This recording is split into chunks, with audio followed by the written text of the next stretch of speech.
Here are 10 sentences from the Picture of Dorian Gray that completely changed the way I see the world. Number 7 is by far my favorite. Let's get into it. Every portrait that is painted with the feeling is a portrait of the artist, not of the sitter. The sitter is merely the accident, the occasion.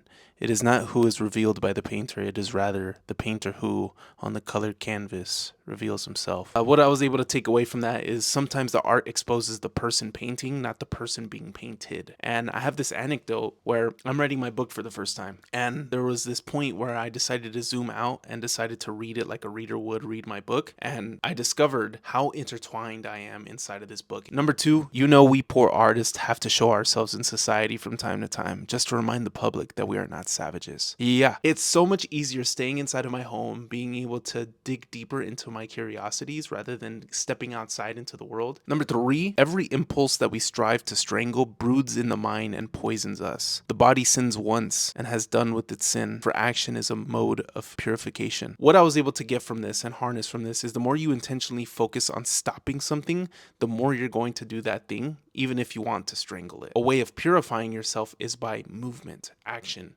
starting to do something as opposed to constantly ruminating on the thing that you don't want to do, but then therefore doing. Behind every exquisite thing that existed, there was something tragic. Yeah.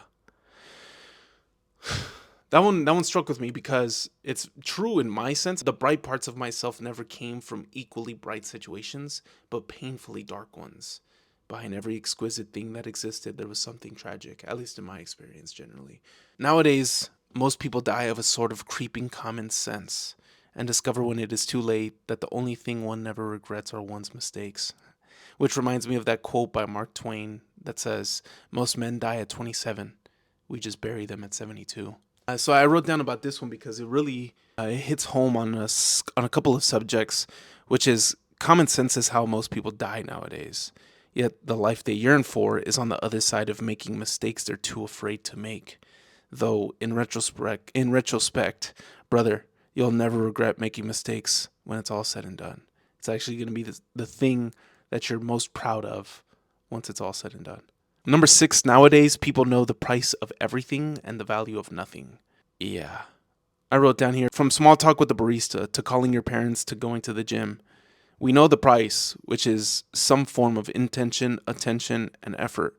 But the value from those things we don't understand because we'd rather sit within our own four walls and not make an effort to extract the value that which those things bring us. Nowadays, people know the price of everything and the value of nothing. Number 7, you will always be loved and you will always be in love with love. Yeah. Never not a time. Even if you're not looking, you're still kind of looking. Number 8, the longer I live, Dorian, the more keenly I feel that whatever was good enough for our fathers is not good enough for us. That's such a freaking good idea. There's this idea called the Moore's Law. Let me see if I could thread this needle. I think it's more so lenient towards computer programming and microchips. And through time, they used to be very expensive. But as time developed, it was actually much easier and less of a price to be able to implement them inside of a computer. Therefore, the cheaper that they got, the more it commoditized, meaning the more you were able to get it freely without much trouble. It was around everywhere you could possibly go. So I think about that in Moore's Law, which is just as time goes on, things get easier, things get more frequent, and things get more commoditized, meaning the things that our fathers thought was good enough to them at that time in that age isn't good enough for us. I'm literally editing. I got it right. Number 9, this one goes crazy. People are very fond of giving away what they need most themselves. People are very fond of giving away what they need most themselves. I'm guilty of that one. There's nothing else that I need to add on that. I'm just guilty of that. Number 10, to be good is to be in harmony with oneself. Banger, classic, slammer, with oneself. Not having any broken promises or unfulfilled desires or negotiating with yourself about whether you should do this thing or not. Just being in congruence. Yeah, I love that quote. Great book.